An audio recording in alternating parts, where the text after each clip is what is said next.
जय श्री ओम नमः सत्य ओम नमः सत्य ओम नमः सत्य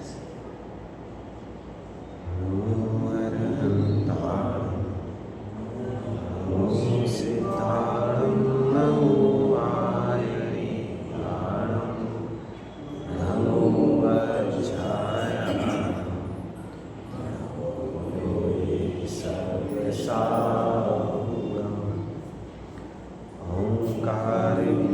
संयुक्तं नित्यं ध्यायन्ति योगिनः कामदं मोक्षदं चैव ओंकाराय नमो नमः अव्यक्तसत्तघनोघ प्रक्षालितसकलभूतलमलकलङ्का मुनिविरुपासिततीर्थः सरस्वती हरति नो दुरितान् अज्ञानतिमिरान्धानां ज्ञानाञ्जनशलाकया चक्षुरुन्मीलितं येन तस्मै श्रीगुरुवे नमः मङ्गलं भगवान् वीरो मङ्गलं गौतमो गणी मङ्गलं कुन्दकुन्दार्यो जयधर्मोऽस्तु मङ्गलं सर्वमाङ्गलमाङ्गल्यं सर्वकल्याणकारिकं प्रमाणं सर्वधर्माणां जयं जयतो शासनं जयतो शासनं जयतो शासनं लक्ष्मीपाशनिलयं विलीनं विहाय रविवीरम् आत्मानुशासनमहं वक्षे मोक्षाय भक्त्यानाम्।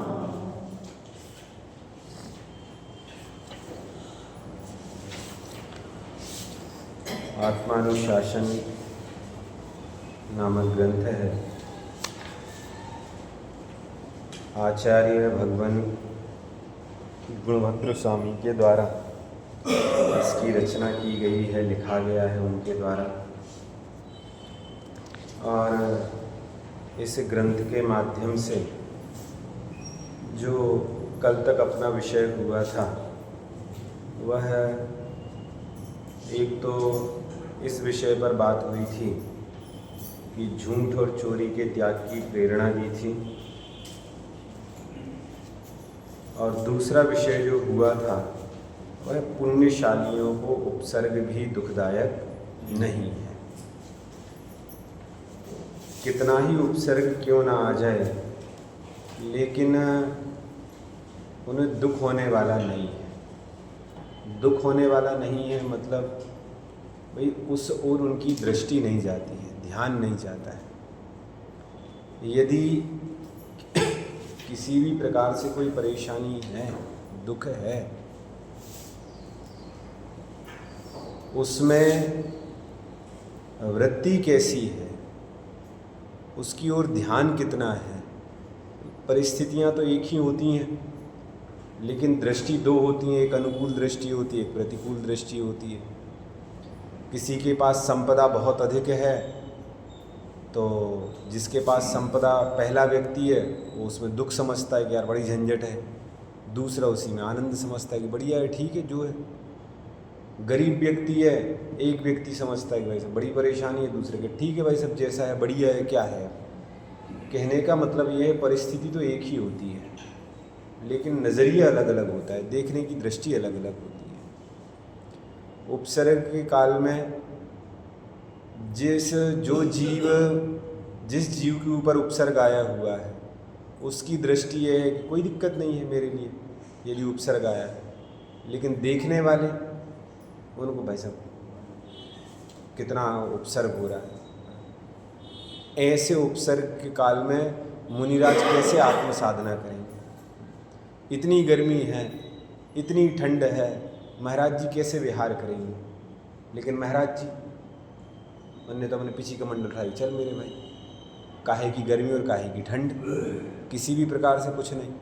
कहने का मतलब ये है कि बाह्य में जो भी निमित्त हैं, बाह्य में जो भी उपसर्ग हैं, बाह्य में जो भी क्रियाएं घटनाएं हैं, उनसे किसी भी प्रकार से ज्ञानी जीव, आराधक जीव, तपस्वी जीव प्रभावित नहीं होते हैं। और इसी बात को यहाँ सिद्ध किया हुआ है कि पुण्यशाली जीवों के लिए उपसर्ग किसी प्रकार से दुख देने वाला नहीं है। कल श्लोक की चर्चा अपनी हुई थी, भावार्थ अपन ने पढ़ लिया था। एक बार पुनः भावार्थ की चर्चा करके फिर विषय को अपन आगे बढ़ाएंगे।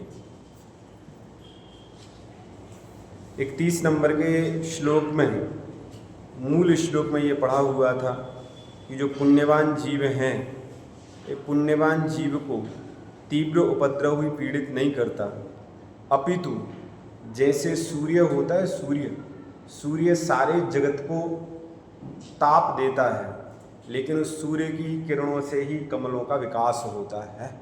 अर्थात तो उपसर्ग के काल में ही जो ज्ञानी जीव होते हैं ना, वो और आराधना करते हुए जितने जल्दी से जल्दी हो सके उतने जल्दी से जल्दी मोक्ष को प्राप्त करना चाहते और उसके ऊपर अग्रसर होता है। यद्यपि भावार्थ है, यद्यपि उपसर्ग दुख का कारण है, तथापि वह पुण्यवानों को दुख देने में समर्थ नहीं है। जिस प्रकार सूर्य औरों को आताप उत्पन्न करता है परंतु कमलों को प्रफुल्लित करता है, उसी प्रकार जिनके पाप का उदय होता है उन्हें उपद्रव दुखदायक होता है, लेकिन जिनके पुण्य का उदय होता है उन्हें वह विभूति देने वाला होता है। ऐसा प्रत्यक्ष देखा जाता है, सामने से देखने में मिलता है कि भाई सब जो पुण्यशाली जीव हैं उन्हें किसी भी प्रकार से वो जो उपसर्ग हैं वो उपद्रवित करने वाले नहीं है, प्रभावित करने वाले नहीं, अपितु उनके जीवन में विभूति के समान है। जिस उपद्रव से सबको बहुत दुख हो परंतु जिसके पुण्य का उदय होता है उसे उस उपद्रव में ही धनाधिक का लाभ हो जाता है।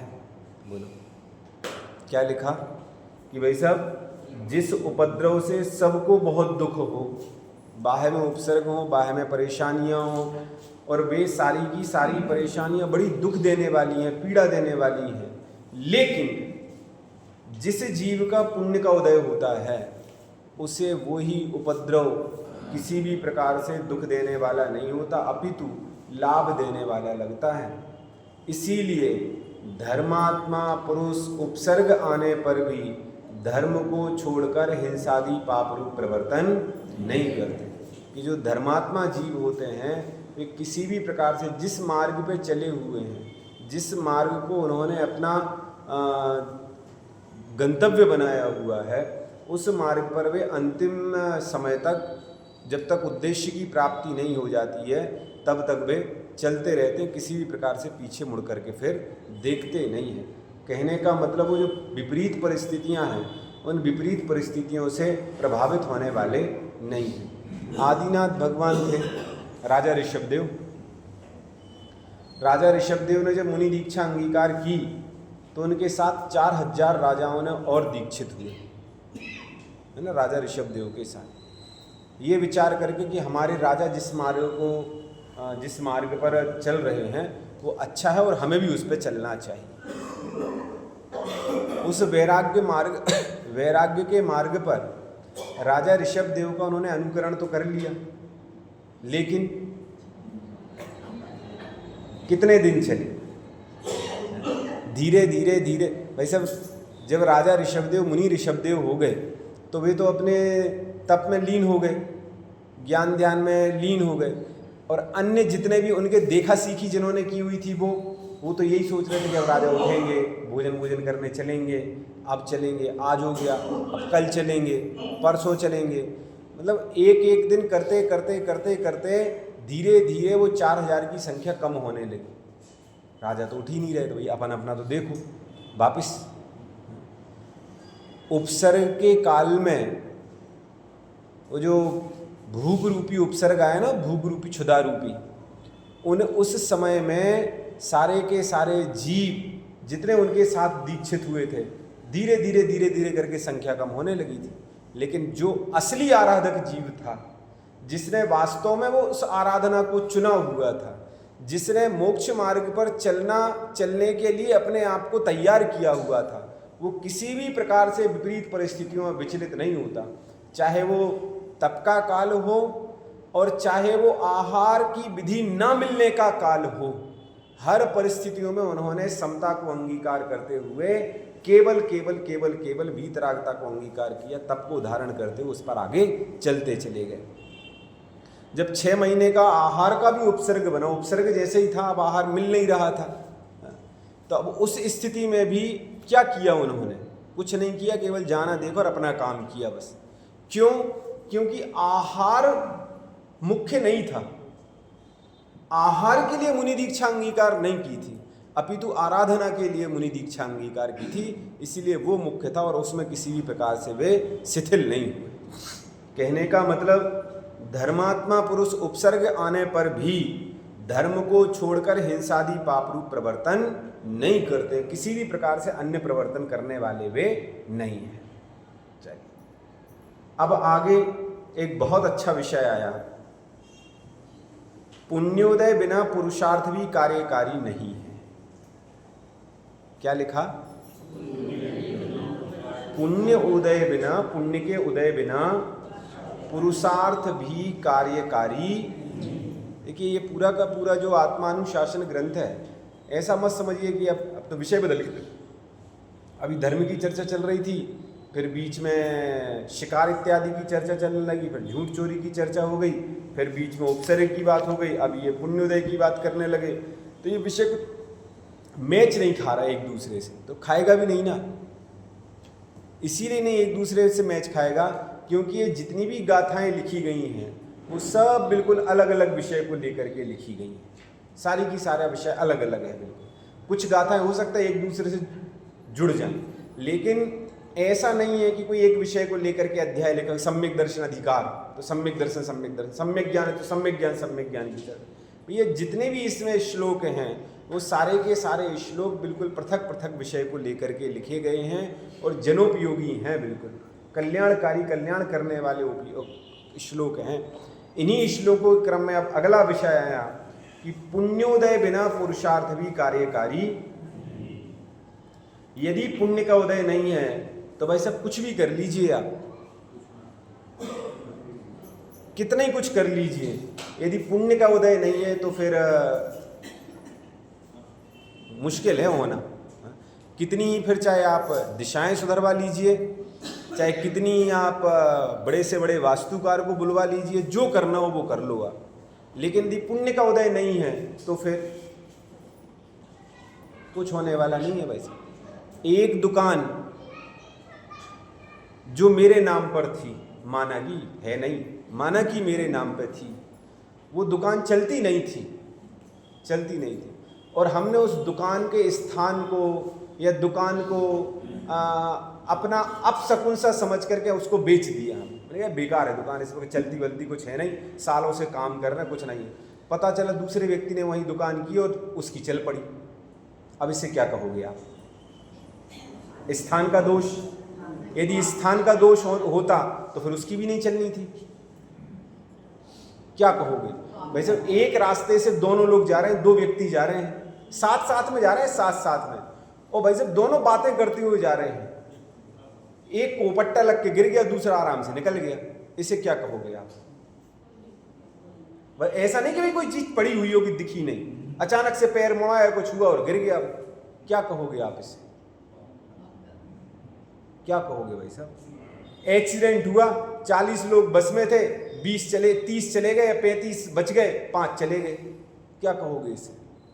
कहने का मतलब यह है कि भाई साहब पुण्य का जो उदय है ना, उस पुण्योदय के बिना कितना ही पुरुषार्थ कर लीजिए आप, कितना ही पुरुषार्थ कर लीजिए, कार्यकारी नहीं है। पुण्य का उदय चाहिए ही चाहिए। हमें लगता है कि एक क्लास में बैठने वाले सारे के सारे लोग को समझ में आ जाता है, पुरुषार्थ तो सब कर रहे हैं ना, सब बैठे हुए हैं, पौन घंटे आराम से बैठे रहते हैं, सब सुनते हैं, टक लगा के सुनते रहते हैं, समझने की पूरी कोशिश करते हैं, लेकिन कुछ का उदय ऐसा होता है कि यहीं रहते हैं, कुछ का उदय ऐसा होता है कि यहाँ से चले जाते हैं, कुछ का उदय ऐसा होता है कि कुछ और दिमाग में चलने लगता है। हर प्रकार की स्थिति बनती है। कुछ जीव ऐसे होते हैं कि भाई सारी की सारी जो टीचर ने पढ़ा है पूरी की पूरी मैथ समझ में आ जाती है, किसी की कुछ समझ में नहीं आती है। क्या किया जाए उसका, कहाँ से आकलन किया जाए? वो जो ज्ञान है ना, ज्ञान भाई, ये तो ज्ञान का विषय है कि भाई किसी को एक बार में समझ में आ रहा है, किसी को 2 बार में, तो भाई सब ज्ञान का विषय ठीक है, लेकिन ज्ञान का विषय भी कैसे है? भाई किसी का क्षयोपशम अच्छा है तो उसका पुण्य का उदय अच्छा है, क्षयोपशम अच्छा है। किसी का क्षयोपशम अच्छा नहीं है तो उसका पाप का उदय, इसीलिए उसका क्षयोपशम अच्छा नहीं है। कहने का मतलब है क्षयोपशम भी मिलता है तो वो पुण्य के उदय से मिलता है।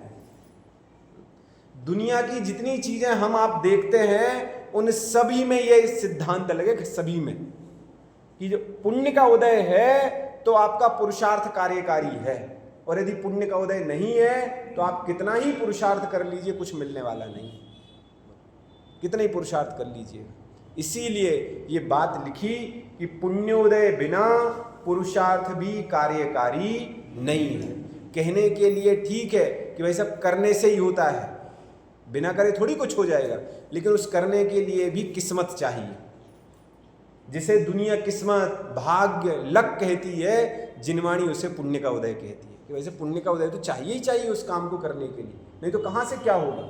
पुरुषार्थ तो एक दिन उदाहरण दिया था ना, पन्ने की खदान में हर किसान खोद रहा है, लेकिन हीरा किसे मिलता है? सीधी सीधी जिसकी किस्मत है, जिसका पुण्य का उदय है, उसे हीरा मिलेगा। अन्यथा की दृष्टि में सैकड़ों किसान खोद रहे हैं हीरे की चाहत लेकर के, लेकिन नहीं मिल रहा है। पूरी की पूरी लीज खत्म हो जाती है, समय खत्म हो जाता है, सब पैसा चला जाता है। लेकिन जिसकी किस्मत होती है उसको बढ़िया मिल जाता है, और पुण्य का तो और बड़ा टुकड़ा मिल जाता है, और बड़े टुकड़े मिल जाते हैं। ये सब चीज़ें पुण्य पाप पे निर्भर करती हैं भैया। पुरुषार्थ तो मतलब इतनी चीज़ें दे सकता हूँ, जीवन में घटित हुई चीज़ें, इतनी चीज़ें दे सकता हूँ कि जिसकी कोई सीमा नहीं है भाई साहब। आजू बाजू में दुकानें हैं, एक पे ग्राहक अच्छे आ रहे हैं, एक पे ग्राहक कम आ रहे हैं, क्या किया जाए बोलो? पुरुषार्थ तो दोनों कर रहे हैं, दोनों की दुकानें सुबह 6 बजे 9 बजे खुलती हैं, 10 बजे खुलती हैं, 11 बजे खुलती हैं, दोनों बराबर 8 बजे तक दुकान पे बैठते हैं, एक सेकंड के लिए यहाँ से वहाँ हिलते नहीं है। लेकिन क्या किया जाए? पुरुषार्थ में कमी है? पुरुषार्थ में कमी नहीं है, पुण्य में कमी है। इसीलिए पुण्य कमाओ, पुण्य। और पूर्व में जितनी गाथाएं लिखी ना, अभी भी जो अपन ने श्लोक पढ़ा था, उसका सबसे पहला अर्थ शब्द था पुण्यम कुरुष्व, पुण्य करो, पुण्य करो। क्यों? इसीलिए पुण्य करो कि यदि आप सुख चाहते हैं, सुखी रहना चाहते हैं, तो पुण्य करो आप। अभी तो ये बहुत व्यवहारिक बात कर रहे हैं, बहुत व्यवहारिक बात कर रहे हैं गुणभद्र स्वामी। अभी तो आगे और धीरे धीरे स्तर बढ़ेगा, अभी तो शुरुआत है।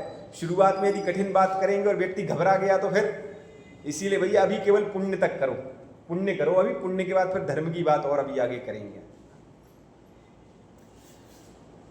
पुण्योदय बिना पुरुषार्थ भी कार्यकारी नहीं है।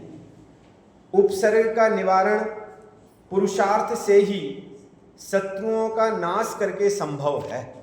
किससे संभव है? पुरुषार्थ से ही शत्रुओं का नाश करके संभव है।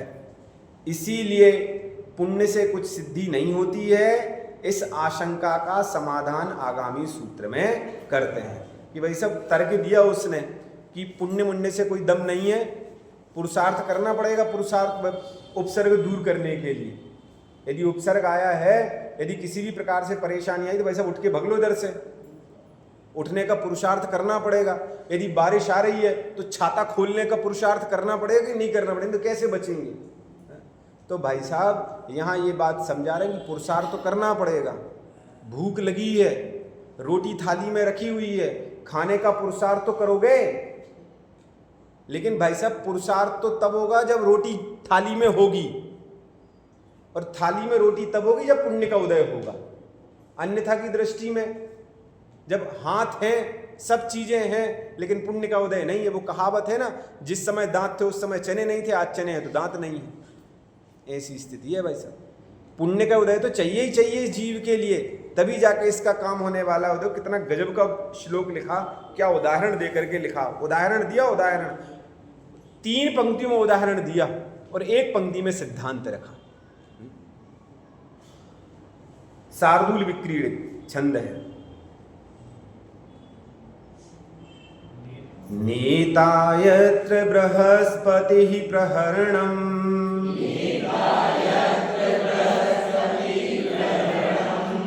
वज्रं सुरासैनिकः स्वर्गो दुर्गं नुग्रहा खलु हरे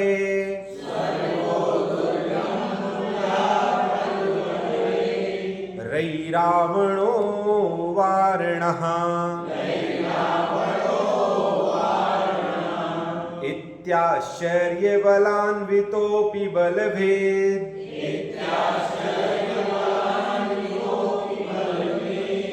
भग्नः परैः संगरे तद्व्यक्तं ननु दैवमेव शरणम्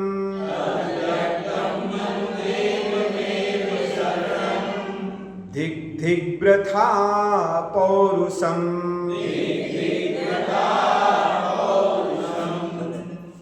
क्या लिखा? धिग धिग धिक्कार है, धिक्कार है। किसे? पौरुषम वृथा, जिस पौरुष को पुरुषार्थ किया जा रहा है, जिस व्यर्थ का पुरुषार्थ किया जा रहा है, उसको धिक्कार है। किस अर्थ में धिक्कार है? कैसे शब्द? धिक धिक धिक पता है कैसा शब्द है जयेश भाई साहब? धिक, यदि पूर्व के समय में, आचार्यों के समय में, या यूं कहा जाए कि ऋषियों के समय में, जिस समय कालिदास इत्यादि हुए थे, बाणभट्ट हुए इत्यादि संस्कृत के महान प्रकांड विद्वान हुए, यदि धिक शब्द का प्रयोग करें ना, धिक, तो यूं समझ लीजिए कि बहुत मतलब निकृष्ट शब्द है। निकृष्ट मतलब आज के समय में जिस गाली को आप सबसे खराब समझते हो वो है धिक। यदि धिक्कार है, तुम धिक मतलब बेकार है सब मामला। उस धिक शब्द का प्रयोग गुणभद्र स्वामी ने किया, और किसे किया? धिक धिक वृथा पुरुषार्थ। जो पुरुषार्थ है वो धिक धिक बेकार का पुरुषार्थ है, कोई काम का नहीं। क्यों कोई काम का नहीं? इतने सिरे से अलग क्यों कर दिया विजय भाई? बिल्कुल सिरे से धिक्कार कह के अलग कर दिया पुरुषार्थ को, मतलब पुरुषार्थ की कोई वैल्यू नहीं है वैल्यू है, लेकिन उसके पहले भाई साहब पुरुषार्थ वही कार्यकारी है जहां पुण्य का उदय है। क्या लिखा? क्या गजब का उदाहरण दिया। नेता यत्र बृहस्पति, यत्र मतलब जहां। नेता कौन है? बृहस्पति जहां नेता है, प्रमुख है, मंत्री है, मंत्री नेता है। और प्रहरणम वज्रम, प्रहरणम अर्थात जो शस्त्र हैं, शस्त्र, वे शस्त्र क्या थे? वज्रम, वज्र के शस्त्र थे, अच्छे मजबूत लोहे के शस्त्र। और सुरा सैनिका, जिसके सैनिक कौन थे? सामान्य व्यक्ति सैनिक नहीं है। सुरा बहुवचन का शब्द देव जिसके सैनिक हैं। जिसका मंत्री कौन है? लिखा बृहस्पति मंत्री है। वज्र के हथियार हैं। और सेना कौन है? देवों की सेना है, देवों की सेना। स्वर्गो दुर्ग मतलब होता है किला। किला क्या है? स्वर्ग जिसका किला है। मतलब शब्द समझना और भाव समझना, कहां क्या कल्पना कर रहे हैं, क्या उदाहरण दिया हुआ है कि बृहस्पति जिसका मंत्री है, वज्र के जिसके हथियार हैं, देव जिसके सैनिक हैं, स्वर्ग जिसका किला है, और अनुग्रहा हरे जिस पर, हरे अर्थात हरि की, अनुग्रह अर्थात कृपा है, ईश्वर की जिस पर कृपा है। और लिखा ऐरावणो वारणः, ऐरावणो अर्थात ऐरावत, वारणा अर्थात जिसका हाथी है, वाहन है वाहन, ऐरावत जिसका वाहन है, ऐरावत हाथी जिसका वाहन है। इति आश्चर्य वलान्वितो अपि, इति इस प्रकार, आश्चर्य अर्थात आश्चर्यकारी, वलान्वितो बल से युक्त होने पर भी, अपि मतलब भी, वलान्वितो बल से युक्त होने पर भी, बलभित अर्थात इंद्र। इंद्र के संबंध में इतनी चर्चा की, कितनी चर्चा की कि भाई साहब जिसका बृहस्पति मंत्री है, सेना नायक है, वज्र के उसके हथियार हैं, देवताओं की उसकी सेना है, स्वर्ग जिसका किला है, मतलब स्वर्ग उसके रहने का स्थान है, और हरे अनुग्रह ईश्वर की पूरी कृपा है, और ऐरावणो वारणः ऐरावत हाथी जिसका वाहन है, इति आश्चर्य बलान्वितो, इस प्रकार आश्चर्यकारी बल से युक्त होने पर भी बलभित अर्थात इंद्र। इंद्र अब इतनी चर्चा किस लिए की? इस बात के लिए की कि संगरे परहि भग्नः, संगरे अर्थात युद्ध में, परहि अर्थात राक्षसों के द्वारा, और भग्नई अर्थात पराजित हो गया। इतना सब कुछ होने के बाद भी किससे पराजित हुआ? किससे? राक्षसों से पराजित हो गया, राक्षस से पराजित हो गया इंद्र। बोलो, ये उस रावण की चर्चा की है जिसने देवताओं को पराजित किया था। रावण राक्षस वंश का था। हाँ, नहीं, वो तो वारण लिखा है। ऐरावण जो लिखा ना, वो ऐरावत हाथी के लिए शब्द लिखा। जिस राक्षस वंशी रावण ने, जिस राक्षसों ने इंद्र को हरा दिया था भाई साहब। कौन? राक्षस वंशी थे। हाँ, वही गोत्र वंश जो भी है वो था उनका। और यदि रामायण में देखो तो वो तो सब राक्षस दिखते हैं, सारे के सारे, है ना। अपन ये कहते हैं कि पर राक्षस वंशी थे, वंश उनका राक्षस था, गोत्र उनका राक्षस था। लेकिन कहने का मतलब वो उदाहरण उठा के रखा कि उनने भी इंद्र को पराजित कर दिया। कैसे किया? पुरुषार्थ तो दोनों ने किया। बोलो, इंद्र के पास पुरुष कुछ कम था क्या वैभव? उसके वैभव की तो पूरी चर्चा कर दी। देवताओं को, राक्षसों को इतना कहा कि भाई हरा दिया उनने। सारी की सारी चर्चा करने के बाद भी केवल एक शब्द कह के पूरी 3 पंक्तियों पे मानो खत्म हो गया भाई सब मामला। इति आश्चर्य बलान्वितो अपि, कि इस प्रकार से आश्चर्यकारी बल से युक्त होने पर भी बलभित अर्थात इंद्र संग्रे परहि भग्नः, युद्ध में शत्रुओं से भग्नः अर्थात नष्ट हो गया, पराजित हो गया, हार गया भाई साहब, हार गया। अब ये उदाहरण किस लिए? ये 3 पंक्तियां तो उदाहरण की हैं। किस लिए? चौथी पंक्ति देखो। तद व्यक्तम, तत् अर्थात इसीलिए, व्यक्तम व्यक्त है, स्पष्ट है, इसीलिए स्पष्ट है। क्या स्पष्ट है? ननु वास्तव में दैवम एव, दैवम एव अर्थात भाग्य ही शरणम शरणभूत है, पुरुषार्थम वृथा धिक, जो पुरुषार्थ है वो व्यर्थ है और उसे धिक्कार है। बोलो, पुरुषार्थ तो दोनों ने किया। देवताओं ने कम पुरुषार्थ किया था क्या युद्ध में? किसी भी युद्ध में, चलो उनके युद्ध को छोड़ दीजिएगा, छोड़ दीजिए भाई साहब, पुरुषार्थ तो सब करते हैं, किसी भी प्रकार से पुरुषार्थ तो सब करते हैं। यदि जिस चीज से हमारा सरोकार, यदि उसी का उदाहरण दूं तो भाई साहब अभी आज ही नीट का रिजल्ट आया, ठीक है, कल आया। हाँ, मतलब कल आया, आज पेपर में देखा, मैंने सबने पेपर में पढ़ा, और फर्स्ट स्थान सब लगा। नीट की कितनी सीटें हैं? तो 1,00,000 सवा लाख सीटें, जो आज दैनिक भास्कर का कहना है। 1,00,000 सवा लाख सीटें हैं। एग्जाम कितने लोगों ने दिया? 20 लाख लोगों ने। 1.25 लाख के लिए 20 लाख उम्मीदवार। चयन कितनों का हुआ? 1,00,000 सवा लाख, कुछ हो सकता है ज्यादा हो। बाकी ने पुरुषार्थ नहीं किया क्या?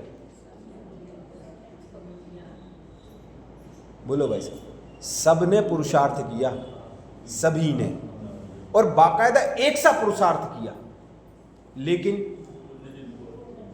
लेकिन सबने पढ़ाई की, सबने परीक्षा दी, सबने सब कुछ किया, सबने सब कुछ दिया, लेकिन जिसका पुण्य का उदय था वो फर्स्ट आ गया, जिसका पुण्य का उदय थोड़ा सा कम था वो सेकंड आ गया।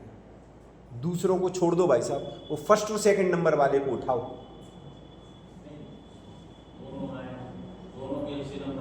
नहीं, 2 के 1 से आए वो ठीक है भाई। 2 के माना कि 700 में से 700 आए, 1000 में से 1000 आए। जिसके 999 आए उसका पुरुषार्थ कम था क्या? नहीं था ना।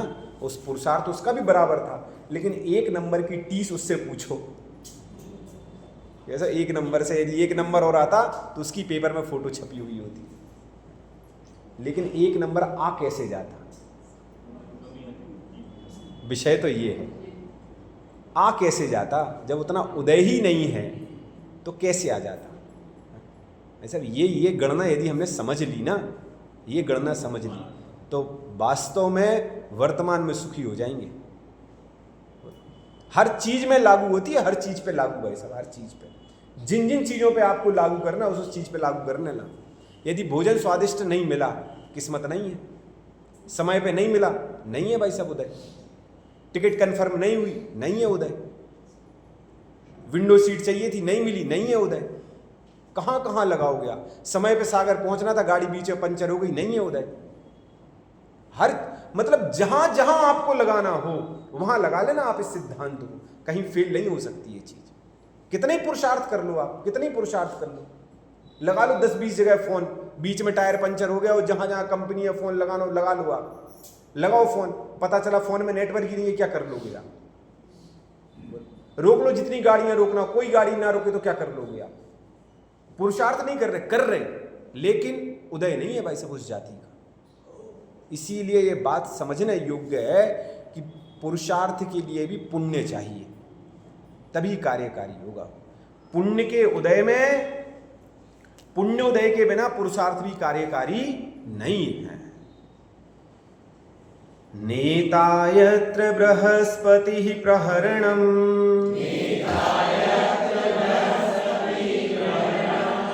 वज्रम सुरा सैनिकः, स्वर्गो दुर्गमनुग्रहा खलु हरे,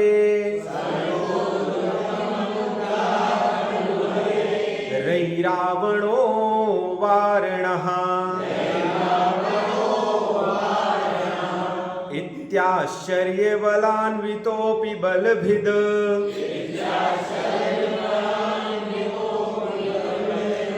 भग्नः परहि संगरे,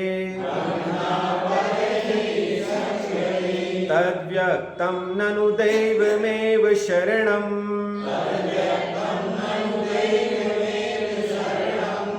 धिग्धिग्व्रथा पौरुषम्,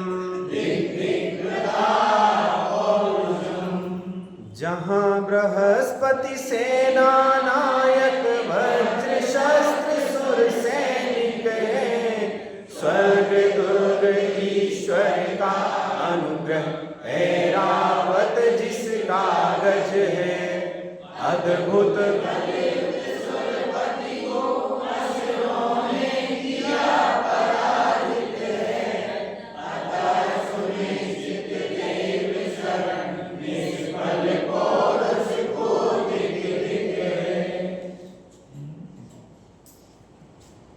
जब ये पंक्ति पढ़ते हैं तो फिर एक घटना ज्ञान में आती है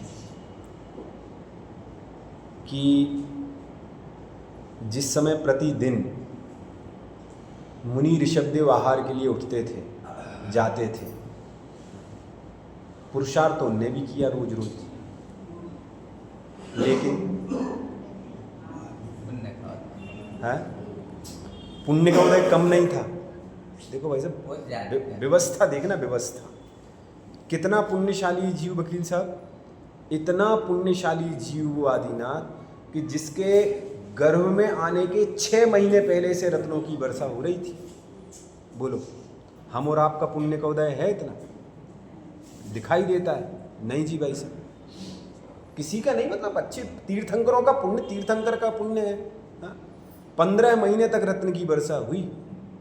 जन्म का पुण्य, ऐरावत हाथी पर सौधर्मेंद्र लेकर के गया, स्वर्गों से सारे के सारे आभूषण वस्त्र इत्यादि आते थे, सब चीजें। कितना पुण्य, कितना पुण्य! पुण्य कम था क्या? तो फिर उस समय सौधर्मेंद्र कहाँ चला गया था, जिस समय मुनि ऋषभ कुमार आहार के लिए उठते थे और आहार की विधि नहीं मिल रही थी? कहाँ गया वो ऋषभ सौधर्मेंद्र? बोलो, करो विचार।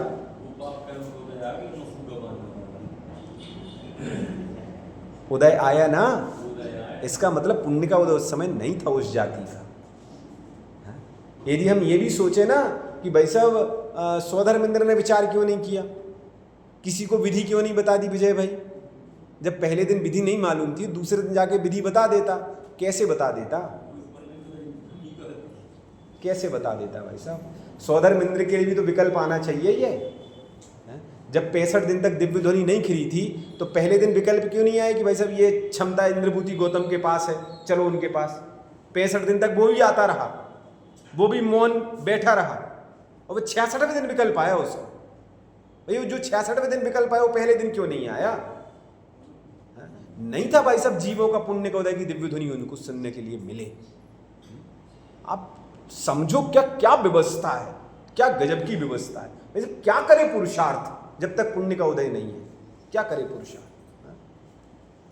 बृहस्पति अर्थ, बृहस्पति जिसका मंत्री है, वज्र जिसका हथियार है, हथियार, देव जिसके सैनिक हैं, स्वर्ग जिसका गढ़ है, हरि अर्थात ईश्वर का अनुग्रह जिसका सहायक है, ऐरावत हाथी जिसके पास है, ऐसा आश्चर्यजनक बलवान इंद्र भी युद्ध में दूसरों से हार गया। इससे निश्चित होता है कि दैव अर्थात भाग्य ही शरण सहाय है। निष्फल पुरुषार्थ को धिक्कार है, धिक्कार है, धिक्कार है। पुण्य का उदय चाहिए बस, पुण्य का उदय। यदि पुण्य का उदय नहीं है तो कुछ नहीं हो सकता। कितना अच्छे से समझा दिया इस चीज को। भावार्थ, पुरुषार्थ से दुख का निवारण होता है, ऐसा मानकर जैसे अपना पुरुषार्थ सधे वैसा उपाय करने वाले जीवों से यहां कहते हैं कि पुरुषार्थ तो निष्फल है। पुरुषार्थ बेकार है भाई साहब आपका। किस प्रकार का पुरुषार्थ बेकार है? मतलब जितना हम सब कर रहे हैं, हमें अपने ऊपर प्रश्नवाचक चिन्ह, हम कुछ नहीं कर रहे। मतलब हम इतनी मेहनत करते हुए सुबह से लेकर रात तक लगे रहते हैं, और एक एक बोझा हम सब ने अपने सिर पे रख रखा है कि हम दुकान चलाते हैं, हम स्कूल में जाते हैं, आप ये करते हैं, हम ऑफिस में जाते हैं, भाई साहब मंडी में जाते हैं, सब लगे रखे थे, अपने अपने लगा रखा है। मतलब सब बेकार है, इतना पुरुषार्थ कर रहे हैं। स्पष्ट लिखा है भाई साहब कि पुरुषार्थ से दुख का निवारण होता है। क्या होता है? दुख दूर होता है। पुरुषार्थ करने से ऐसा नहीं पुरुषार्थ से कुछ नहीं होता, दुख दूर होता है ना। जिस भी दिशा में किया जाए वो पुरुषार्थ से दुख दूर होता है, दुख का निवारण होता है, थोड़ा बहुत कम हो जाता है, इसमें कोई दो राय नहीं। ऐसा मानकर, ये जो मान लिया ना कि दुख दूर होता है, ऐसा मानकर जैसे अपना पुरुषार्थ सधे वैसा उपाय करने वाले जीवों से यहाँ कहते हैं कि पुरुषार्थ तो निष्फल है, कोई काम का नहीं है। पुण्य कर्म रूप देव ही सहायक है। पुण्य कर्म का उदय है तो भाई साहब सब है, सब है। कहने का मतलब जितनी भी व्यवस्था बनी हुई है ये सब पुण्य के उदय से है। आप जो भी चीज़ उठाओगे, आयु कर्म पुण्य के उदय से, धन संपत्ति पुण्य कर्म के उदय से, आप उससे मतलब पुण्य तो मूल है, उसके प्रभेद में कुछ भी ले लीजिए आप। संपन्नता पुण्य के उदय से, शरीर निरोगी है, रोगी है, पुण्य के उदय से, पाप के उदय से, जो भी चीज़ है, जो भी चीज़। वैसे एक डॉक्टर है, डॉक्टर एक बीमारी को दूर करने के लिए पुरुषार्थ बराबर करता है कि नहीं करता? विजय भाई, शैलेंद्र भाई साहब, करता है कि नहीं करता है? एक मरीज ठीक हो जाता है, एक मरीज ठीक नहीं होता है। बोलो कमी कहाँ है? डॉक्टर ने वही दवाई दी, जो दवाई का पर्चा हमारे लिए लिखा गया वही दवाई का पर्चा नरेंद्र भाई साहब के लिए लिखा है, क्योंकि बीमारी एक थी, दोनों को सर्दी हुई थी और दोनों ने दवाई एक ही खाई हुई थी, जो भी सर्दी में खाई जाती है। हमारी सही नहीं हुई, भाई साहब की सही हो गई, तो हम मेडिकल वाले से कहेंगे भाई साहब तुमने दवाई अच्छी नहीं दी हमारे लिए? भाई साहब वो तो कहे भाई साहब ने दोनों को एक सी दवाई दी, बराबर बराबर डोज दिया कि भैया आप भी एक खा लेना, आप भी एक खा लेना, एक सुबह खा लेना, एक शाम को खा लेना। अब उनकी सही होगी तो हम क्या करें इसमें?